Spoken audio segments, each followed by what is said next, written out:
রমাজান মাসে দুটি সময়ে আল্লাহ তাআলা বান্দার দোয়াকে কবুল করে। বলেন তো কয়টা সময়? দুইটা। এই দুইটা সময় হচ্ছে এমন একটা সময় যে সময় বান্দা দোয়া করতে দেরি হয়, দোয়া কবুল হতে দেরি হয় না। সুবহানাল্লাহ পড়ে। এটা অনেক দামি একটা সময়। নাম্বার 1 সময় রমাজান মাসে তো আমরা সাহারি খেতে অলওয়েজ উঠি, এটা আমাদের মিস খুবই কম হয়। তো যেহেতু আমরা সাহারি খেতে উঠে গিয়েছি, আমরা ট্রাই করব ওযু করে তাহাজ্জুদটা পড়ার জন্য।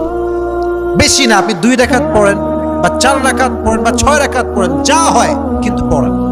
রমাজান মাসে তাহাজ্জুদের যায় নামাজে যখন কেউ চায় রবের কাছে, আল্লাহ এইটা চাই, গাড়ি চাই, বাড়ি চাই, হেদায়াত চাই, এইটা চাই, ওইটা চাই, বান্দা চাইতে দেরি হয়, আল্লাহ কবুল করতে দেরি হয় না। মন খুলে পড়েন সুবহানাল্লাহ। এজন্য 1 নাম্বার, আমরা তাহাজ্জুদটা মিস করব না। তাহাজ্জুদের সময় আল্লাহর কাছে বারবার আমাদের চাওয়া পাওয়া